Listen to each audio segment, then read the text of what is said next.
elegir y para seleccionar las conferencias que fueran realmente modernas y actuales, novedosas.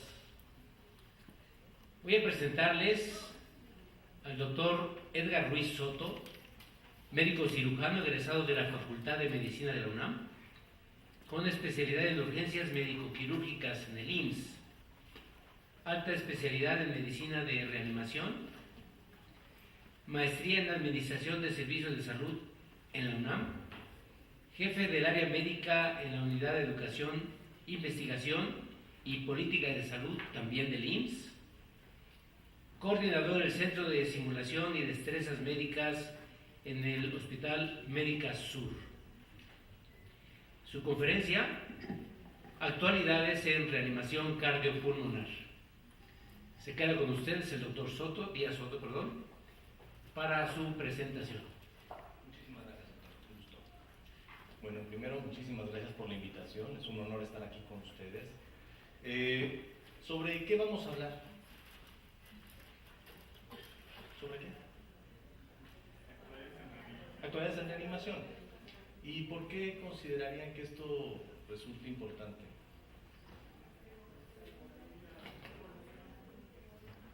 De aquí, ¿quiénes son profesionales de la salud? Levanten su manita. Perfecto. Entonces, tanto por ética, como por currículum, como por ley, tenemos que saber qué hacer en caso de una extrema urgencia.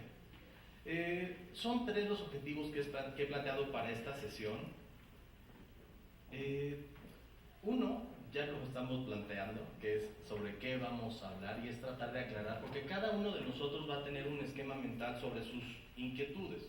Estoy convencido que si aquí tenemos especialistas en medicina interna, pues se van a enfocar a un determinado grupo de pacientes, y esa es la idea que van a tener en este momento. Si tenemos aquí ginecólogos o pediatras, cada uno de ustedes va a tener un esquema diferente. ¿Qué es lo que sucede cuando una persona cae en paro cardiorrespiratorio en el hospital?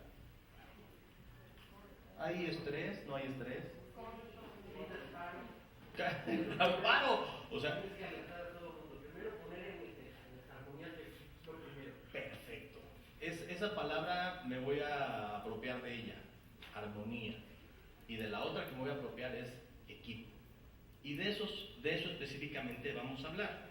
Para eso se han generado estas guías de reanimación, para que todos hablemos el mismo idioma, para que todos podamos establecer cuáles son las pautas de manejo para un paciente que se encuentra en paro cardiorrespiratorio.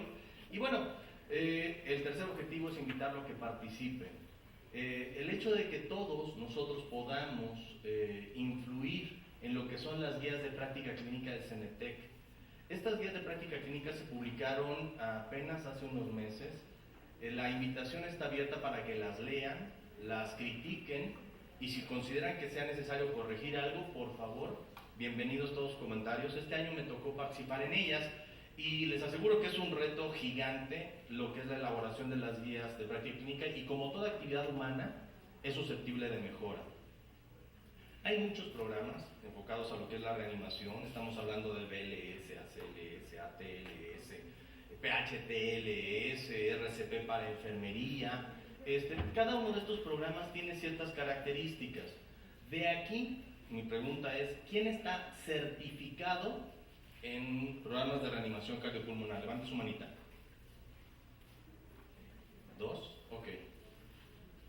La verdad es que esperaba ver un poquito más de manos, porque al tener un hospital que me imagino parte de lo que es el programa en cuanto a la certificación, actualmente la Ley General de Salud e incluso el Consejo General de Salubridad nos exige que cada uno de nosotros sepa reanimación, y de hecho en el 2015 que hubo la modificación para estos estándares de certificación, ya marca que debemos saber reanimación cardiopulmonar avanzada de acuerdo a nuestras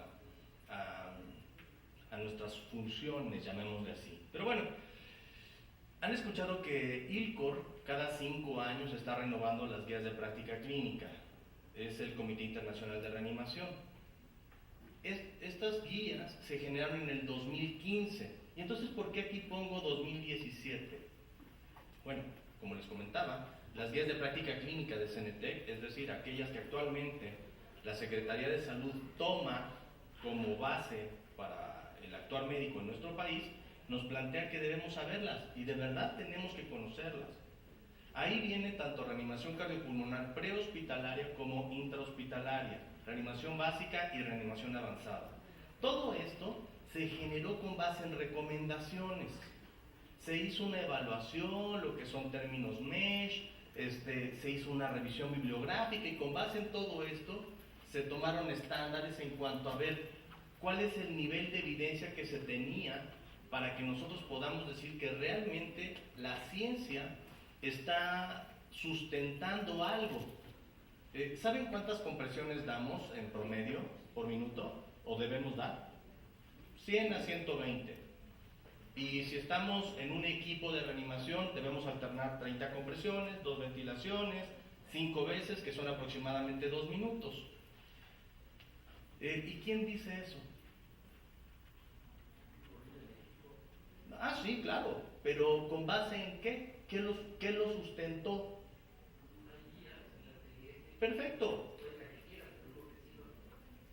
¿Cómo sé que sirve?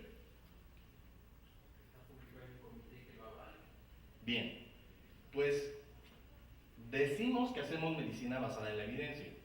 Y efectivamente lo que hacemos la mayor parte de nosotros es leer las guías que un grupo de expertos ha revisado por nosotros, llamémoslo así, con base en lo que está publicado a nivel internacional. Y nos dicen, nivel de evidencia A. Bueno, este tipo de estudios efectivamente son multicéntricos, aleatorizados, doble ciego, etc. Y podemos decir que lo que estamos diciendo efectivamente tiene suficiente peso de la evidencia como para decir que algo sirve o no sirve. Y también con esto nosotros podemos decir que un fármaco o una maniobra es clase 1 o es clase 3. Clase 1 quiere decir que algo está funcionando, clase 3 quiere decir que es dañino, es decir, no debemos hacerlo. Bueno, esto finalmente se genera con base en algo que conocemos como preguntas pico. Las preguntas pico son lo que es el paciente con base en una intervención y saber cuál va a ser la evolución de los pacientes. Entonces, regreso a lo que es la reanimación cardiopulmonar. Nosotros decimos que la reanimación cardiopulmonar efectivamente mejora la sobrevida de los pacientes y por eso es que nuestros hospitales deben tener personal capacitado y certificado. Bueno, pues les tengo una novedad.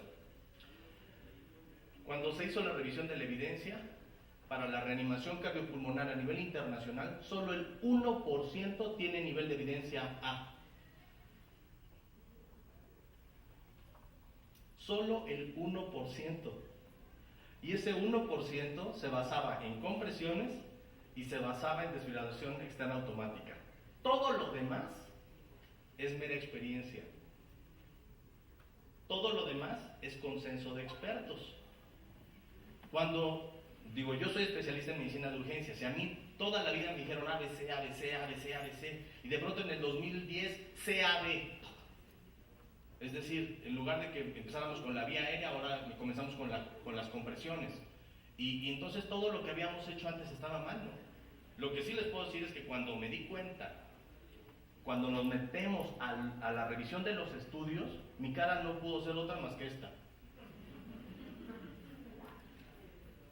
Así es. ¿Por qué? Porque resulta que para ese cambio del ABC al CAB fue un estudio realizado en 50 maniquís en donde se demostró que las personas que estaban realizando el ejercicio no podían detectar el pulso al maniquí en forma adecuada y entonces lo que decidió el consenso de expertos fue que no teníamos que generar un retraso porque lo más importante que ya se había demostrado efectivamente con medicina basada en la evidencia eran las compresiones y por eso fue que se cambió del ABC al CAB por un estudio con 50 maniquís, aunque usted no lo crea. Bueno, pero ahora regresemos a nuestra realidad. ¿De qué se muere el mexicano? ¿De qué se muere? ¿De qué nos morimos? Complicaciones cardiovasculares, diabetes, complicaciones, perfecto, cáncer. esta sí es nuestra realidad. Esto sí es lo que nos marca, digo, dicen que hay mentiritas, mentirotas y estadística, pero finalmente es una realidad que todos nosotros tenemos por lo menos un familiar cercano con hipertensión, diabetes o nosotros mismos, conforme vamos avanzando o acumulando juventud, se van presentando estas manifestaciones. Bueno, pues lo que ha demostrado la ciencia a nivel internacional es lo siguiente, que si nosotros educamos a las personas, y no quiero hablar solo de profesionales de la salud, estamos hablando de generar una estructura social en donde la gente sepa reanimación cardiopulmonar con base en protocolos y procesos adecuados para cada una de las circunstancias. No es lo mismo el hospital Star Médica Centro, Roma, corríjame, Centro, que el hospital infantil privado. El tipo de paciente es diferente, es más, el edificio es diferente. Entonces los protocolos también tienen que ser adecuados a las circunstancias, con base en guías internacionales, porque no podemos ir en contra de la ciencia, como bien comentas, pero tenemos que adecuarnos y entonces generar un sistema para que todo esto, ¿qué tenemos aquí en el centro? El paciente. Y ahora, ¿qué es lo que buscamos con la reanimación cardiopulmonar? ¿Que regrese a la circulación espontánea? ¿Solamente? Que se mantenga, ¿qué? La circulación, ¿para qué? Para la oxigenación cerebral y que el cerebro se mantenga. Peter Safar en 1970 denominó algo que se conoce como cadáver con corazón latiente. O sea, y efectivamente hemos visto que muchas veces pacientes que son sometidos a reanimación cardiopulmonar, pues los tenemos en áreas de hospitalización, sin recuperación neurológica, con un daño por encefalopatía noxoisquémica. Entonces, lo que buscamos ahora es que el paciente efectivamente sobreviva, es decir, a un paciente que sea consciente de sí mismo al finalizar. Y todo esto, insisto, es parte de la literatura, viene ILCOR. ILCOR está marcando que cada 5 años se hace una reevaluación en donde hay un consenso de expertos, y con base en este consenso de expertos, durante muchos años, de hecho desde el año 61, se creó esto que se conoció como la cadena de sobrevida. Esta cadena de sobrevida es uno de las pautas más grandes en cuanto a la reanimación, en donde se indicaba que activáramos el sistema de emergencia, iniciáramos la reanimación, la desfibrilación temprana, antes no estaba esta, después la reanimación avanzada y los cuidados post-reanimación o los cuidados avanzados. Ahora esta cadena, que se venía manejando hasta el 2000, hasta antes del 2015 en términos generales, se vio modificada para que en el 2015 se dividiera en prehospital y en el hospital. Y vean esto, vigilancia y prevención. De aquí, ¿quiénes son el personal de enfermería? Levanten su manita. Perfecto. Personal de enfermería habitualmente es el primer contacto en cuanto a que el paciente empieza a tener cierto deterioro. Desde que lo ven, o sea, si alguien genera ojo clínico y contacto con el paciente es personal de enfermería. ¿Por qué? Porque, oiga, como que don Pedro no va bien, ¿qué le pasa? No sé, pero algo tiene. Y si de pronto nos vamos a los signos vitales, puede tener algunas alteraciones, variaciones neurológicas, variaciones en la tensión arterial, y entonces tenemos que activar algo que se conoce como sistema de respuesta rápida. Por eso es que estos eslabones en la cadena de sobrevida intrahospitalaria se vio modificado. La vigilancia es indispensable para que todos nosotros nos demos cuenta. Lo que no queremos es que el paciente caiga en paro cardiorrespiratorio. Y la otra, aquí viene un cuestionamiento. De los que estamos aquí en este auditorio, ¿quién no va a morir? Levante su mano. Bueno, no me refiero a hoy esperemos que nadie. Pero todos vamos a morir. Lo que no se vale es que la gente muera por no haber recibido una atención adecuada. Lo inconcebible, y esto se los digo, es que la sobrevida en un hospital sea sobrevida de un 3 a un 7% intrahospitalaria, y que la sobrevida en un casino de Las Vegas sea del 60%. Moraleja, vámonos a los casinos, ¿no? ¿Qué es lo que sucede? En un casino de Las Vegas alguien se colapsa, se activa el sistema de emergencia, llegan, dan RCP, activan un respirador en automático, recupera la circulación, se traslada y la sobrevida es fabulosa. ¿Qué es lo que sucede en un hospital? Esto es lo que nos estaba fallando. De pronto el paciente empieza con hipotensión, de pronto el paciente empieza de deterioro neurológico, de pronto el paciente, hasta que sale el familiar gritando que su papá no responde. Y en ese momento se activa. Pero para esto quiero comentarles algo. Se creía que la fibrilación ventricular y la taquicardia ventricular sin pulso era el primer ritmo en detectarse en un paciente con paro cardiorrespiratorio. Eso sucede extrahospitalario, eso se le llama muerte súbita. Pero en el hospital, los dos primeros ritmos que se detectaron con estudios muy grandes fue actividad eléctrica sin pulso y asistolia. ¿Qué quiere decir eso? Que antes pasó por un ritmo estable, un ritmo inestable, hasta que después llegó el paciente en paro. Para eso tenemos un algoritmo en donde nosotros damos por sentado que dentro del área intrahospitalaria la escena es segura. Verificamos respuesta, evaluamos ventilación, si esto no existe, activamos sistema de emergencia, checamos pulso, si no tiene pulso, inicio compresiones. Y esto es parte de lo que ya tenemos que plantearnos para todos los pacientes. ¿Cuántas compresiones? 100 a 120 por minuto, comprime rápido, comprime fuerte. Ahorita vamos a ver qué tan fuerte y qué tan rápido, porque ni siquiera es tan rápido, ni siquiera es tan fuerte. Pero lo que sí debemos plantear es, ¿será lo mismo que un paciente presente paro cardiorrespiratorio en la consulta externa que en la terapia intensiva? No. De hecho, quiero comentarles que si está en la consulta externa es casi como si estuviera en el área prehospitalaria, ¿Cuánto tiempo, no conozco bien las instalaciones del hospital, pero cuánto tiempo tardaría en llegar un paciente de donde está su consulta externa al área de urgencias o terapia intensiva? Aprox. 5 minutos. La mortalidad se eleva de un 7 a un 10% por cada minuto antes de que se realice una descarga. Eso quiere decir que si el paciente no recibe compresiones en forma temprana ahí en el lugar, la probabilidad de sobrevida disminuye un 50% antes de llegar a la sala de urgencias. Para eso ahorita vamos a platicar qué es lo que se recomienda. Bueno, si tenemos un paciente que en forma presenciada presenta paro cardiorrespiratorio, iniciamos con las compresiones.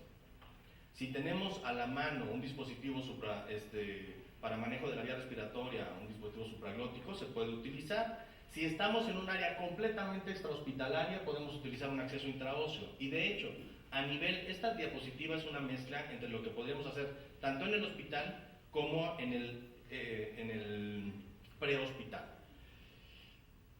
Si estamos en el prehospital, actualmente se está recomendando mucho el acceso intraóseo porque es rapidísimo. Si estamos en el área hospitalaria, por ejemplo en la sala de urgencias, ¿cómo están las venas de un paciente en paro cardíaco? Cuando te llega así, colapsadas. ¿Sí? O sea, pues, si no tiene presión, el retorno venoso está limitado, pues, entonces para tener un acceso vascular por vía venosa se complica. Si después de 2 intentos no logras tener un acceso vascular en venas antecubitales, entonces te puede ser un acceso intraóseo. Actualmente se está recomendando que sea un acceso humeral. Tarda 3 segundos, es como si fuera un catéter central. Y un acceso intraóseo se coloca rapidísimo. Ahora, todo esto pues tenemos que plantear en cuanto a qué. Si es un paciente que tiene un ritmo desfibrillable, 200 compresiones, descarga, valora el colocarle una mascarilla laringea, un acceso intraóseo, RCP, valora el primer fármaco en todos los pacientes con paro cardiorrespiratorio, desfibrilables o no desfibrilables, el primer fármaco es adrenalina. Entonces, no hay más ciencia. Paciente en paro cardiorrespiratorio, RCP, ¿se desfibrila o no se desfibrila? Si se desfibrila, prepárame adrenalina. No se desfibrila, prepárame adrenalina. Entonces, equipo de enfermería ya debe tener perfectamente claro que debe tener como primer fármaco 1 miligramo de adrenalina diluido en 10 cc. Ahora, si ya vamos a una reanimación avanzada, entonces tenemos que plantearnos que lo más importante sigue siendo la RCP, por favor. Entonces, damos RCP. ¿Qué tipo de desfibrilador tienen ustedes en su hospital? ¿Monofásicos o bifásicos? esa pregunta es muy difícil. Bueno, pues quiero decirles que una de las cosas que debemos cuestionarnos es que el monitor desfibrilador, si es monofásico, llega a 360, todos los monofásicos. Pero hay bifásicos que llegan a 200 y hay otros que llegan a 360. Y cada monitor desfibrilador tiene un protocolo específico. Si no te sabes el protocolo, ponle la energía máxima, independientemente así es bifásico o monofásico. Pero sí, por favor, después del primer paro sería imperdonable que no te fueras al manual a revisar cuál es el protocolo, ¿sí? Entonces, por favor, eso tomarlo en cuenta. En los dos casos comentábamos si desfibrilable o no desfibrilable, adrenalina. Si es un ritmo desfibrilable, cada 2 minutos hay que hacerle una descarga. Después de la tercer descarga, ya se encuentra indicado el uso de un antiarrítmico. Puede ser amiodarona o puede ser lidocaína. La amiodarona, los estudios, la verdad es que ninguno de los dos ha demostrado que mejore la sobrevida y sobre todo la recuperación neurológica. Es más, ni la adrenalina. Pero sí, la adrenalina ha demostrado que recupera la circulación, pero no el estado neurológico de los pacientes. Y si es un ritmo no desfibrilable, es decir, actividad eléctrica sin pulso o asistolia, tenemos que preguntarnos las H y las T. Es decir, hipovolemia, hidrogeniones, hipoxia, si son las T, trombosis coronaria, trombosis pulmonar, tamponada, neumotórax, tensión, tóxicos.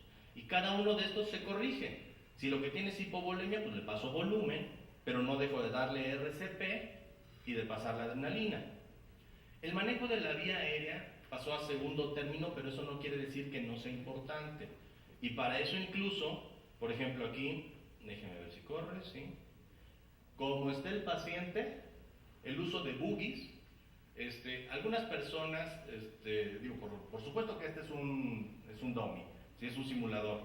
El uso de los boogies actualmente para el manejo de la vía respiratoria, así como la capnografía, sería como imperdonable que ya no lo tuvieras dentro de tu equipo de reanimación, porque ha demostrado que la tasa de éxito en el manejo de la vía respiratoria se eleva a un 60%.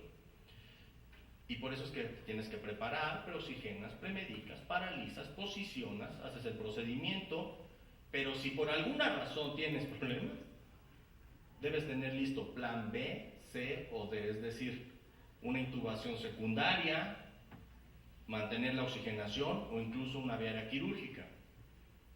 En el soporte vital básico de pronto han surgido ciertos dispositivos. Debe quedarnos claro que el DEA es algo que sí está demostrado que funciona. También es necesario que sepamos que hay dispositivos mecánicos automatizados, pero que esto solo se recomienda para traslados del paciente, no para otro tipo de cuadros, ¿eh? El uso de dispositivos de impedancia transtorácica se recomienda siempre y cuando tengas un mecanismo de compresión-descompresión activa, y el uso de esto actualmente ya se está recomendando. ¿Qué es esto?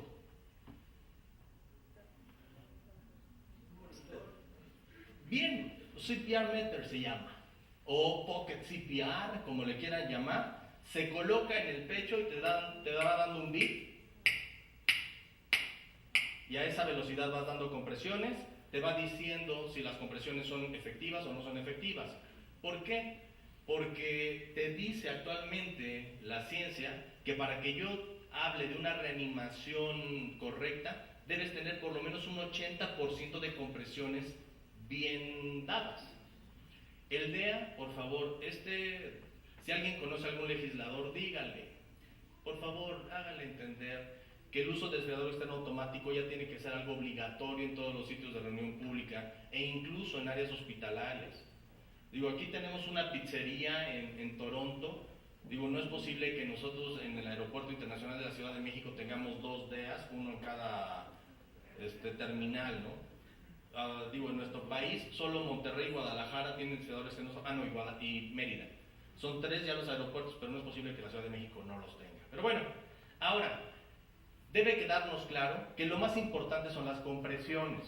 Las compresiones debes mantenerlas 100 por minuto, de no menos de 5 centímetros, no más de 6 centímetros, dejando que se descomprima completamente el tórax.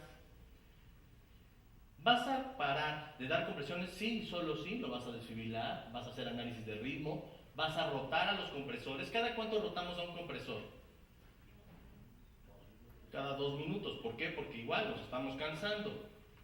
No se suele requerir, si la vía aérea está relativamente sencilla, un acceso IV, un acceso IO, no requiere que detengan las maniobras. Ahora, todo esto en la cadena tiene que ser con base en un pre. Si un paciente tiene déficit neurológico, deterioro hemodinámico, tiene alteraciones en cuanto a dificultad respiratoria, o tienes duda, no hay duda, pide ayuda. Todos nosotros debemos saber cómo dar compresiones. Debemos utilizar este CPR method para que nosotros podamos corregir si estamos haciendo o no bien las cosas. Y la otra, que nosotros podamos registrar cuál es la tasa de éxito. Para ello, también llevar un checklist y publicarlo. ¿Cuál es la sobrevida que tienen en su hospital? ¿Cómo quedan neurológicamente sus pacientes? Es un hospital privado. Who knows? Bueno, pues para eso tenemos que hacer un equipo exitoso. Y me refiero no a algo así, o me refiero tampoco a esto. Digo, esta es una ambulancia que tiene un tomógrafo. No, me refiero a la gente que trabaja, la gente que está de acuerdo. Y tenemos que ver que este equipo de reanimación debe estar disponible a menos de 3 minutos de cualquier lugar del hospital. De pronto creemos que es eso, pero por favor, no puedes estar solo, ya casi sale esta película. Tenemos que pensar que cada uno de nosotros somos un eslabón de una gran cadena. Vean este ejercicio.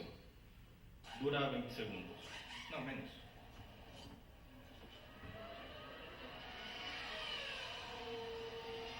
1, 2, 3, 4.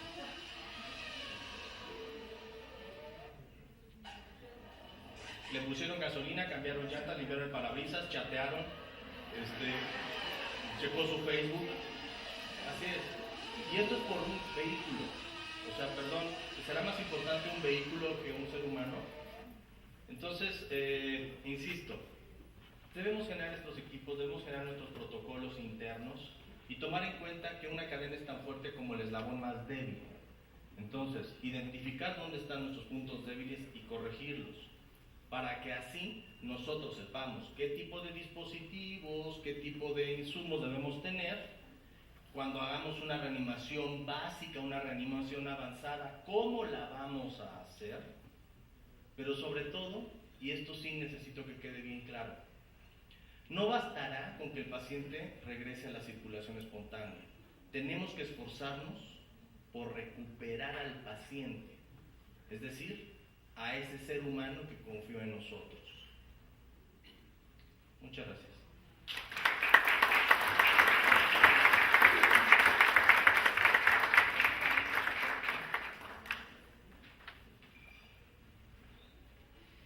Gracias, doctor Díaz. Agradecemos mucho su participación y además su excelente ponencia.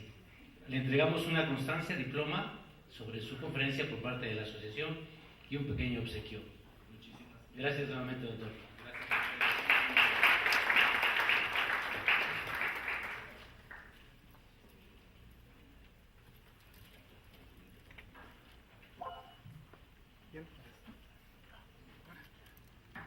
Egresado por la UNAM, especialidad en otorrinolaringología en el Instituto Nacional de Enfermedades Respiratorias, avalado por la UNAM, médico adscrito al Departamento de Otorrinolaringología, Cirugía de Cabeza y Cuello en el INER desde el 2004, profesor titular en la materia de otorrinolaringología en pregrado para la UNAM y la Universidad de Anáhuac. Es profesor titular del curso de alta especialidad de laringología y fonocirugía de la UNAM en el INER desde el 2016. Es también médico que tiene un consultorio en nuestras torres médicas, ya conocido y amigo de varios de nosotros. Entonces, pues, los dejo con ustedes. Adelante, doctor. gracias. Yo no había tenido oportunidad de estar aquí en muchas ocasiones, a pesar de que tengo ya también algunos años en el hospital, pero no podía decirle que no a Vero, así que me da mucho gusto estar ahora con muchos de ustedes que nos conocemos de hace muchos años. Pues yo estuve pensando qué tema